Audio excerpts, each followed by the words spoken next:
இன்னொரு தகவலும் சொன்னாங்க. என்னன்னாக்கா இப்போதைக்கு வந்து இந்த பேர் மாத்திர, அதாவது இந்த ட்ரஸ்டி பேரில் உள்ள நிலத்தை வந்து ஃபெடரல் கவர்மெண்ட் மத்திய அரசாங்கத்துக்கு மாத்திர ப்ரொசஸ் தான் நடக்குது.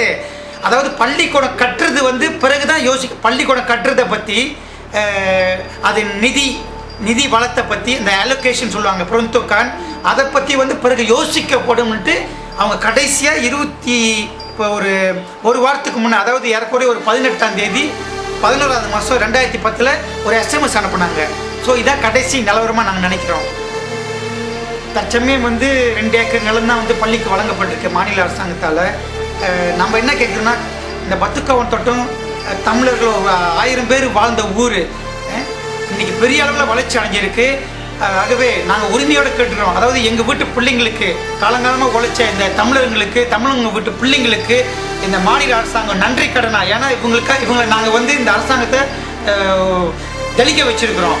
ஆகவே இந்த மாநில அரசாங்கம் எங்களுக்கு என்ன கைமாற செய்ய போகுது? நாங்கள் கேட்கறதெல்லாம் ஒன்று தான், எங்களுக்கு காசு கொடுங்க. நாங்கள் யார்கிட்ட கை நீட்டு காசு கேட்கல. எங்களுக்கு எங்கள் வீட்டு பிள்ளைங்க நல்லா படிக்கிறதுக்கு நல்ல வசதியான இடம், நிலம் 2 ஏக்கர் பத்தாது. யாரும் எங்களுக்கு பிச்சை போட வேணாம். நாங்கள் பிச்சைக்காரர்கள் அல்ல, எங்களுக்கு உரிமை இருக்குது. எவன் விட்டு அப்போ சொத்தும் கிடையாது. மாநில அரசாங்கம் நாங்கள் நாங்கள் நல்ல நியாயமாக கேட்குறோம். நாங்கள் காலங்காலமாக உழைச்சிருக்கிறோம், இந்த மண்ணுக்காக பாடுபட்டிருக்கோம். இந்த பத்துக்காவான் வளர்ச்சி அடைகிறதுக்கு இந்த தமிழர்கள், இங்கே உள்ள தமிழர்களோட ரத்தமும் சிந்தி இருக்கிறாங்க. ஆகவே நாங்கள் உரிமையோடு கேட்குறோம்.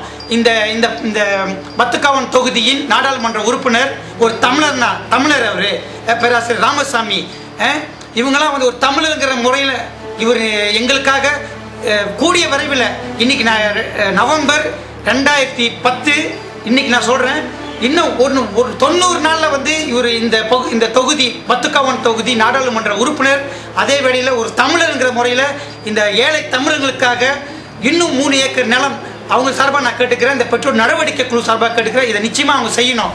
செய்ய தவறினா அதுக்கான பின்விளைவுகள் அடுத்த தேர்தலில் இந்த மக்கள் அவங்களுக்கு நாங்கள் சரியான பாடம் போகட்டுவோம். இது நிச்சயம்.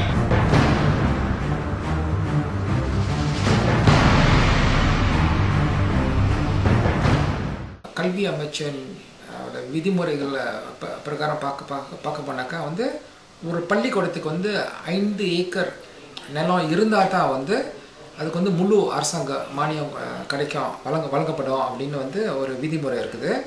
காரணம் ஏன் வந்து அந்த பத்துக்காவன் தமிழ் பள்ளிக்கு வந்து குறைஞ்சபட்சம் 5 ஏக்கர் இல்லாட்டி வந்து என்ன கேட்டிங்கன்னா வந்து பத்துக்காவன் தமிழ் பள்ளிக்கு வந்து 10 ஏக்கர் நிலம் கொடுக்கணும். காரணம் வந்து மக்கள் ஆட்சின்னு சொல்கிறாங்க. இந்த பினாங் டிஏபி அரசாங்கத்தை வந்து ஆட்சிக்கு அமுத்துனதே வந்து இந்தியர்கள் வாக்குனால தான் வந்து வாக்காளர்கள் வாக்கு போட்டதுனால தான் வந்து அவங்களுக்கு வந்து அரசியல் அதிகாரம் வந்து இப்போ வந்து அவங்க வந்து மக்கள் ஆட்சியில் வந்து அவங்க இருக்கிறாங்க. இப்போ டிஏபி அரசாங்கம் செய்யாட்டி வேற யாரும் செய்ய போகிறா? நம்பர் 1. இரண்டாவது வந்து எந்த ஒரு தமிழ் பள்ளியும் வந்து 2 ஏக்கர் நிலத்தில் வந்து தமிழ் பள்ளிக்கு வந்து ஒரு மண்டபம் வந்து கட்ட முடியாது. ஓகே, மண்டபம் வந்து தேவைப்படும். மண்டபம் இருந்தாக்கா அது காப்பாக்கம் வரும் பாருங்க. ஓகே, காப்பாக்கம் இருக்கணும், மண்டபம் இருக்கணும். மண்டபம் வந்து ஸ்கூல் அசம்பிளி, பிள்ளைங்களுக்கு வந்து ஸ்கூல் அசம்பிளி வந்து அந்த மண்டபத்தில் தான் இருக்கணும், வைக்கணும் பாருங்க. அப்போ அந்த மண்டபம் வந்து மற்ற வார இறுதி நாளில் வந்து கல்யாணம் அந்த மாதிரி எல்லாம் வச்சு அதில் சேவா வந்து ஸ்கூலோட செலவுக்கு வந்து பாவச்சிக்கலாம்.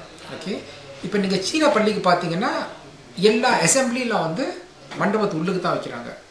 ஓகே, மழை அப்படி பெஞ்சாலும் வந்து பிளாக் பண்ணால் பேட்மிண்டன் கோட்டா கொடுத்து தான் பாவச்சிக்கலாம். Okay, number 1. நம்பர் 2 வந்து காப்பாக இருக்கணும். நம்பர் 3 மூணாவது வந்து மக்கள் தொகை வந்து அந்த பத்துக்காவன் வந்து அதிகரிச்சுக்கிட்டே வருவாங்க பாருங்க. ஓகே, இன்னும் 5 வருஷத்துல 10 வருஷத்துல வந்து அந்த ஸ்கூல் வந்து கூடுதலாக கட்டடம்லாம் கட்டணும். அதுக்கு வந்து ரிசர்வ் நிலம் வந்து நம்மளுக்கு தேவை, ஃபியூச்சர் டெவலப்மெண்ட் அப்படின்னு சொல்லுவாங்க. அதுக்கு வந்து வி நீட் எக்ஸ்ட்ரா லேண்ட், கூடுதலாக நிலம் தேவைப்படும். அப்புறம் 4வது வந்து திடல், பந்து விளையாட்டு திடல் வந்து பிள்ளைங்கன்னா வந்து ஓடி ஆடி தான் விளையாடுவாங்க. பந்து விளையாட்டு திடல் வந்து ஒரு முக்கியம் பாருங்க. அந்த நீங்கள் பத்துக்காவன் எடுத்துக்கிட்டிங்கன்னா ஆக கட்ட ஒரு சீனா பள்ளி நீங்கள் பார்த்தீங்கன்னா பெரிய திடல் இருக்கும், பெரிய மண்டபம் இருக்குது, ரிசர்வ் லேண்ட் இருக்குது. அந்த பள்ளிக்கூடத்துக்கு வந்து ரிசர்வ் லேண்ட் இருக்குது. அதே மாதிரி மலாய பள்ளிக்கு வந்து அதே அளவு தான் ரிசர்வ் லேண்ட் இருக்கு. ஆனால் தமிழ் பள்ளிக்கு மட்டும் வந்து 1 ஏக்கர் 2 ஏக்கர்னு கொடுத்துக்கிட்டு இருக்காங்க. ஓகே, இது வந்து ஒரு என்னை பொறுத்த வரைக்கும் இது ஒரு அநீதியான ஒரு செயல். பக்கத்தான் அரசாங்கம், குறிப்பாக டிஏபி அரசாங்கம் வந்து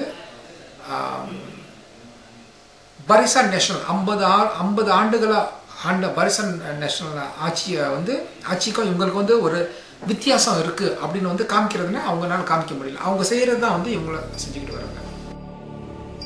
தொடர்ந்து நமது உரிமைகளோடு விளையாடி வரும் அரசாங்கத்திற்கும் அதனை காக்க தவறும் அரசியல்வாதிகளுக்கும் நாம் பாடம் புகட்டியே ஆக வேண்டும்.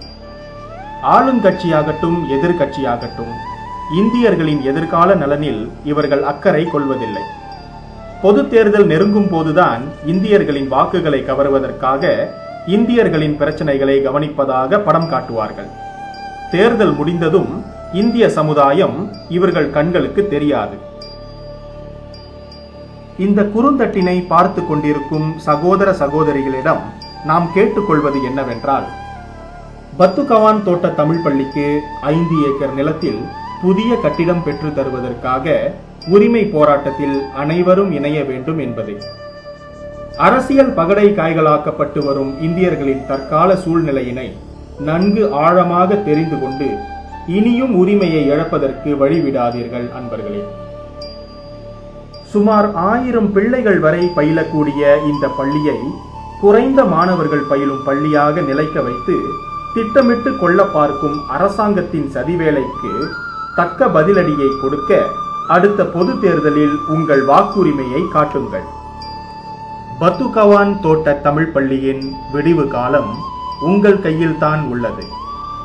பத்துகவான் வாழ் மக்களாகிய நீங்கள் தற்போது பெற்றோர் நடவடிக்கை குழு நடத்தி வரும் கையெழுத்து வேட்டையில் பங்கு கொண்டு உங்கள் ஆதரவை தெரிவியுங்கள். நாட்டின் உயர்ந்த சட்டமான அரசியல் சாசன பிரிவு 12 படி நாட்டின் ஒவ்வொரு குடிமகனுக்கும் இனம் மத பாகுபாடு இல்லாமல் பாராபட்சமின்றி கல்வி பெறும் உரிமை வழங்கப்பட வேண்டும் என அது குறிப்பிடுகிறது. எனவே நம் தமிழ் பள்ளிகள் நம் எதிர்காலம் என்பதனை மனதில் கொண்டு இன்றே செயல்படுங்கள்.